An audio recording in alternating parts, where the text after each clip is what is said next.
भेड़िया भेड़िया भेड़िया भेड़िया 5 सितंबर 2024 की रात करीब 9 बजे थे। यूपी के बहराइच के लोधनपुरवा गांव में एक आदमखोर भेड़िए ने 10 साल के बच्चे पर हमला कर दिया। भेड़िए ने बच्चे पर पीछे से अटैक किया, उसे खींचने की कोशिश की। बच्चे की चीख निकली, पुकार निकली, घर के लोग बाहर आए। भेड़िया बच्चे को वहीं छोड़ करके भाग गया। यूपी के बहराइच में भेड़िए का यह कोई पहला मामला नहीं है। बीते 20 दिन में आदमखोर भेड़िया 10 से ज्यादा लोगों की जान ले चुका है। 40 से ज्यादा लोग घायल हुए हैं। भारत में पाए जाने वाले भेड़िए 10 लाख साल पहले अस्तित्व में आए। इस वक्त इनकी प्रजाति के विलुप्त होने का खतरा है। भारत में इनकी तादाद टाइगर से भी कम हो चली है। नमस्ते, आज राष्ट्रवादी राशिद आपको बताएगा भेड़ियों का साइंस, उनके शिकार के तरीके, उनके आदमखोर बन जाने की किस्से और कहानियां। भेड़िया आमतौर पर शर्मीले स्वभाव का जानवर है। अपनी मांद में छिप कर रहता है और रात में ही मांद से बाहर आता है। भेड़िया छिप कर अपना शिकार करता है। भारत में 2 तरह के भेड़िए पाए जाते हैं, ग्रे भेड़िया यानी कैनिस लूपस पैलिप्स और हिमालयी भेड़िया यानी कैनिस लूपस चानको। इनकी स्पीड रफ्तार 1 घंटे में 45 किलोमीटर की होती है दोस्तों। और जानते हैं, इंसानों से अलग इनके 32 नहीं 42 दांत होते हैं। जंगलों और खेतों में बड़ी बड़ी मांद बनाकर भेड़िए इसमें छिपकर बैठते हैं। शाम या रात में अपनी शिकार के लिए बाहर निकल करके आते हैं। इंसानों के मुकाबले भेड़िए में 100 गुना ज्यादा सूंघने की ताकत है। भेड़िए 6 से लेकर 20 की तादाद में झुंड बनाकर चलते हैं। ये झुंड में ही अपना शिकार करते हैं, जिसका नेतृत्व लीडरशिप एक सरदार भेड़िया करता है, जिसे बोलते हैं अल्फा भेड़िया। यही अल्फा भेड़िया सबसे खतरनाक है और स्वाभाविक रूप से ये जानवर इंसानों के प्रति लेकिन अग्रेसिव नहीं होते। भेड़ियों के इंसानों पर हमला करने की 2 वजह है।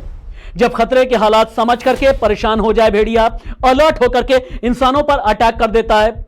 वो इंसानों या किसी दूसरी वजह से अगर घायल हो गए या उनको या उनके परिवार को किसी हमले का डर होता है, तभी ये कर देते हैं अटैक। भेड़ियों की जो संरचना है, जो सामाजिक संरचना है, ये बहुत मजबूत है। ये अपने झुंड से कभी अलग नहीं होना चाहते। झुंड में रहते हैं, झुंड में चलते हैं। झुंड के सबसे मजबूत और बड़े भेड़ियों को कहते हैं झुंड का सरदार यानी अल्फा भेड़िया, जिसके बारे में मैंने पहले बताया।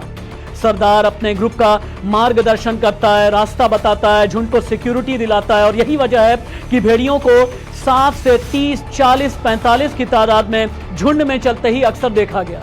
भेड़ियों और इंसानों के टकराव की कहानी आज की नहीं है दोस्तों।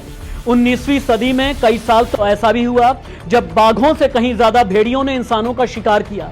साल 1875 में बाघों ने 828 लोगों को और भेड़ियों ने 1018 लोगों को मार डाला।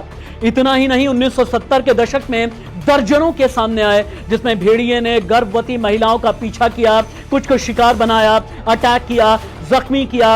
1871 और 1916 के बीच सरकार ने भेड़ियों को मारने के लिए बड़ा ऑपरेशन स्टार्ट किया।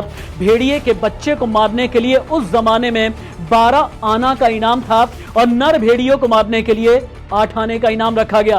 पूर्वी उत्तर प्रदेश यानी पूर्वांचल के जौनपुर में वयस्क भेड़ियों को मारने के लिए उस जमाने में 5 रुपए तक भी इनाम मुकर्रर किया गया। नतीजा ये रहा कि इन 4 दशक में देश भर में 1 लाख से ज्यादा भेड़िए मार दिए गए। भेड़िए को काबू करने का क्या तरीका है और यूपी में भेड़िए काबू में क्यों नहीं आ पा रहे, इसका जवाब ढूंढना जरूरी है। भेड़ियों का झुंड अगर आदमखोर बन जाता है तो इसे काबू करने का एक ही तरीका है कि इसके सरदार यानी अल्फा भेड़िए को किसी भी तरह से पकड़ा जाए, कंट्रोल किया जाए, उसे कहीं कैद कर दिया जाए। सरदार के पकड़े जाने पर जो बाकी भेड़िए होते हैं छिप जाते हैं, डर जाते हैं, इलाका छोड़ करके भाग जाते हैं, सहम जाते हैं, समझ में नहीं आता अल्फा तो चला गया, क्या करें। दुनिया भर में मुख्य तौर पर भेड़ों की 2 प्रजातियां पाई जाती हैं। ग्रे वुल्फ उत्तरी अमेरिका, यूरोप, एशिया में पाए जाते हैं और ये रेड वुल्फ से कहीं ज्यादा बड़े, विशालकाय, ताकतवर कहे जाते हैं। और एक होता है रेड वुल्फ जो कनाडा, उत्तरी अमेरिका के देशों में पाए जाते हैं। भारत में वेद, पुराण, लोक कथाओं में भी भेड़ियों का जिक्र है।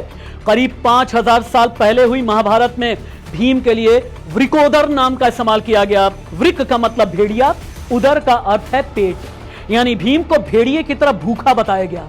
जर्मनी और फ्रांस के लोगों की मिथक है, उनकी मान्यता है कि जो लोग पाप से मरते हैं वो खून पीने वाले वेयरवुल्फ बनकर के वापस इसी दुनिया में आते हैं। 6.5 करोड़ साल पहले डायनासोर के विलुप्त होने के बाद दूसरे मांसाहारी जानवर मियोसिट्स की उत्पत्ति हुई। 5 करोड़ साल पहले लंबी पूंछ वाले मियोसिट्स को बिल्लियों की सबसे पुरानी प्रजातियां माना गया। 2 करोड़ साल पहले ये जानवर अपने रंग, रूप, लक्षण के आधार पर अलग अलग प्रजातियों में बंटने लगे।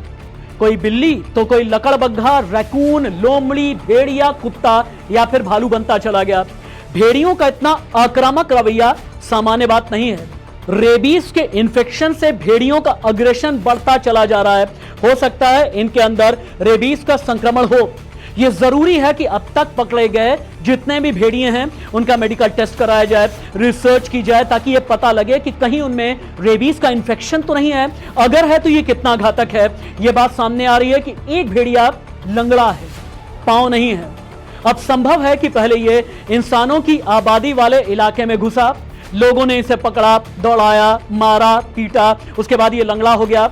और ऐसा लगता है कि ये भेड़िया अल्फा भेड़िया यानी अपने दल का लीडर है, नेतृत्व करता है, नेता है, इसीलिए उसके झुंड ने इंसानों को निशाने पर लिया। ऐसा भी हो सकता है कि किसी ने भेड़िए के बच्चे को नुकसान पहुंचाया, उसकी जान ली, जिसकी वजह से और भी ज्यादा अटैकिंग मोड में ये भेड़िया आ गया। भेड़िए बच्चों को अपनी खुराक मानने लगे हैं क्योंकि नेचर में, प्रकृति में, कुदरत में इनका खाना खत्म हो गया। खरगोश, हिरन वगैरह इंसानों की बढ़ती आबादी और शिकार के चलते धीरे धीरे खत्म होते चले गए। इंसानों की आबादी इतनी बढ़ चुकी है कि जंगली भेड़ियों के रहने की जगह भी प्रभावित हुई। यानी आबादी में शिकार करने के अलावा इन जानवरों के पास चारा कम है। अनअटेंडेड बच्चे भी इन हमलों की एक वजह बताए जा रहे हैं। यानी वो छोटे बच्चे, नन्हे मासूम बच्चे जिनके आसपास कोई बड़ा नहीं होता, दादा दादी नहीं होते, माँ बाप नहीं होते, भेड़िया उन्हें शिकार बनाता है क्योंकि भेड़िया बहुत होशियार है। अगर किसी भेड़िए ने सीख लिया कि यहाँ बच्चों को शिकार बनाना आसान है, ये बच्चा अकेला है, तो फिर वो भेड़िया खतरनाक हो जाता है। भेड़िए जो जानलेवा हो रहे हैं ना, ऐसी घटनाओं के पीछे घटते जंगलों को भी एक वजह माना गया।